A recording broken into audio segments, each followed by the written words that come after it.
मानगो में ख़ास तौर पे जो सबसे बड़ा मुद्दा है रोड, आप पुरुलिया रोड की हालत देख लीजिए और नाली, सबसे मेन रोड और नाली।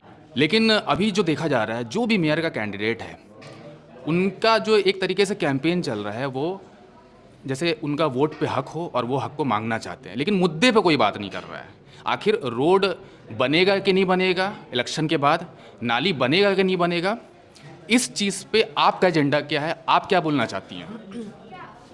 सबसे पहले तो मैं आपका इस्तकबाल करती हूँ और सभी जो भी दर्शक हैं उन सभी का भी इस्तकबाल करती हूँ।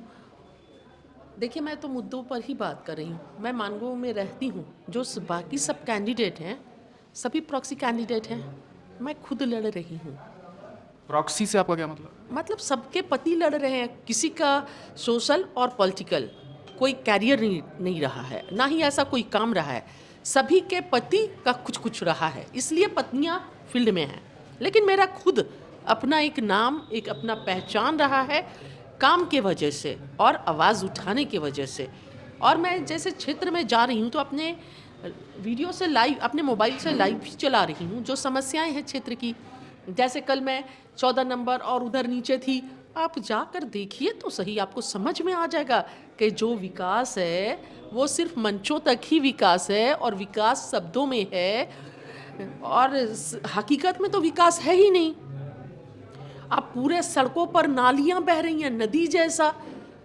आप यहाँ पर आप चले जाइए चुनासा कॉलोनी, मस्जिद पूरा नाली से पानी आ रहा है और उसको क्रॉस करके मस्जिद के सामने से वो पानी क्रॉस करके लोग जो नमाजी है जा रहे हैं। 5 सालों से सब बता रहे थे कि कंप्लेन कर कर के भी वो नहीं बना। हर जगह का वही हाल है। नालियों में तो लगता है कितने सालों से कूड़े की सफाई नहीं हुई है और पूरा कूड़ादान चारों तरफ। मुर्दा मैदान में उस दिन मैंने फुटबॉल का टूर्नामेंट रखा था। क्या हालत, अफसोस आ रही थी देखकर कि हमारे बच्चे एक साफ सुथरे वातावरण में खेलने के बजाय, प्रतियोगिता करने के बजाय पूरा कूड़े के ढेर में आज करने के लिए मजबूर हैं। क्यों?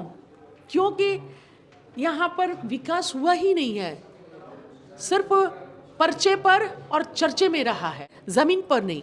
और अब मुर्दा मैदान बगान साही वाले रोड में जब मैं गई, सभी घर में महिलाएं रो रही थी कि नाली का पानी और नाली पूरा जाम।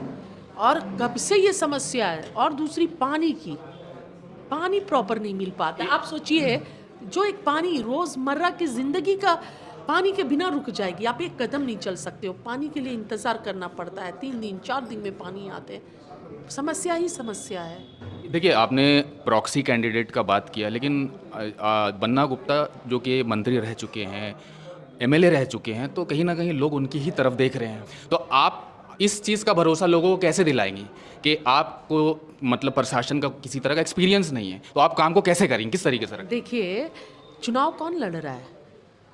चुनाव कौन लड़ रहा है? बन्ना गुप्ता जी लड़ रहे हैं। मेयर कौन बनेगा? बन्ना गुप्ता जी बनेंगे। प्रशासन से बात कौन करेगा? और आप एक्सपीरियंस की बात करते हैं। हम सड़क पर ही रहे हैं, इस प्रशासन से ही बात कर रहे हैं, आंदोलन ही कर रहे हैं, तो एक्सपीरियंस की कोई कमी नहीं है। ठीक है, जो सत्ता में बैठे हुए ज़रूरी नहीं है। सबसे पहले जो होता है, नीयत होनी चाहिए काम करने की, सेवा भावना होनी चाहिए, अपने लोगों के लिए दर्द होना चाहिए। वो मुझ में है, इरादा भी है और वादा भी है। नेक इरादा है और वादा भी पूरा मजबूत है और काम तो होगा।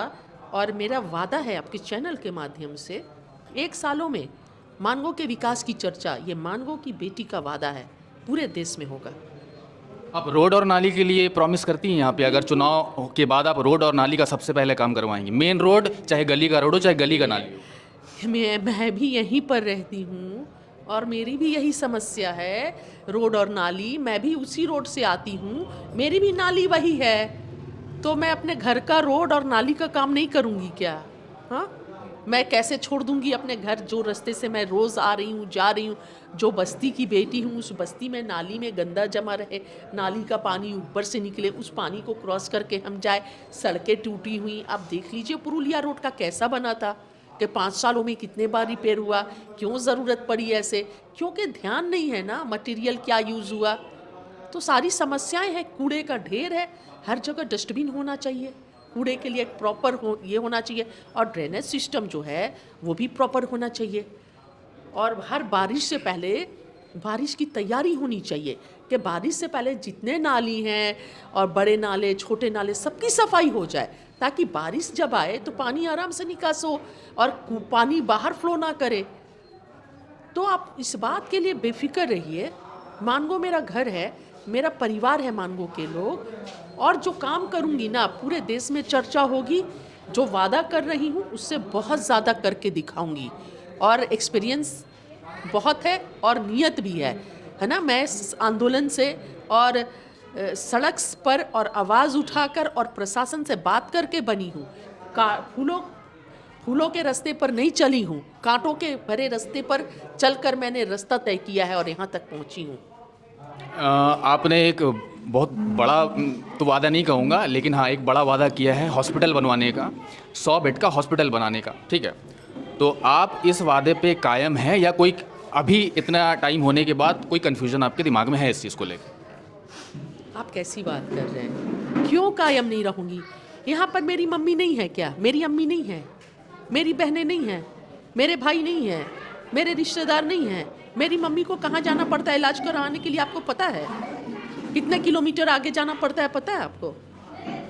और मेरे हर मानगो वासी जो बुज़ुर्ग हैं, महिलाएं हैं, सब मेरी माँ है, और सारी लड़कियाँ सब मेरी बहन हैं, मेरे बच्चे हैं, ठीक है। तो ये मेरा वादा है अपने परिवार से, अपनी माँओं से, अपने बहनों से, अपने बच्चों से। ये बहन बेटी, ये माँ जो वादा कर रही है, एक एक वादे को उससे ज़्यादा करेगी, मेरा वादा है।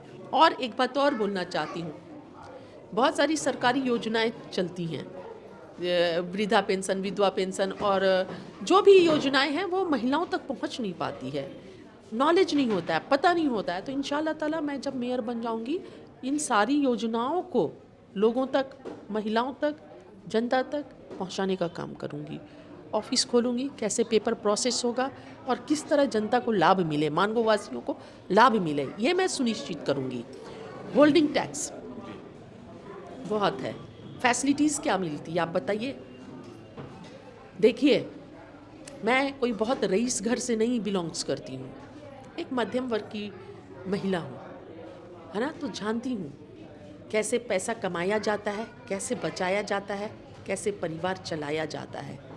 तो वो दर्द मैं जानती हूँ, और कोशिश करूँगी कि होल्डिंग टैक्स का जो मुद्दा है, जो इतना ज़्यादा देना पड़ता है, और फैसिलिटीज़, ना पानी प्रॉपर मिलता है, ना बिजली सही मिलती है, ना सफाई सही से होता है, इन सभी को सॉल्व करने की कोशिश करूँगी कि किस तरह राहत दिलाया जा सके। आज हमने कोशिश की बाकी सब चीज़ों से हट के, पॉलिटिकल चीज़ों से हट के, मुद्दों पे और एजेंडे पे बात करने की, कि मानगो जो एक तरीके से डेवलपमेंट को तरस रहा है, कहने को तो नगर निगम म्युनिसिपल कॉरपोरेशन बन चुका है, लेकिन आप भी जानते हैं और मैं भी जानता हूं कि हमारा जो मानगो है वो एक्चुअली में एक शहर है कि नहीं, मतलब इंफ्रास्ट्रक्चर के अगर कॉन्टेक्स्ट में देखा जाए तो हमारी भी यही आपसे गुजारिश है कि आप सवाल करें कैंडिडेट से, चाहे कोई भी हो, मेयर का हो, चाहे वो काउंसिलर हो, पार्षद का कैंडिडेट हो, मुद्दों पे उनसे सवाल करें और पूरे के पूरे जो डिबेट है उसको मुद्दे पे लाने की कोशिश करें। बहुत बहुत शुक्रिया।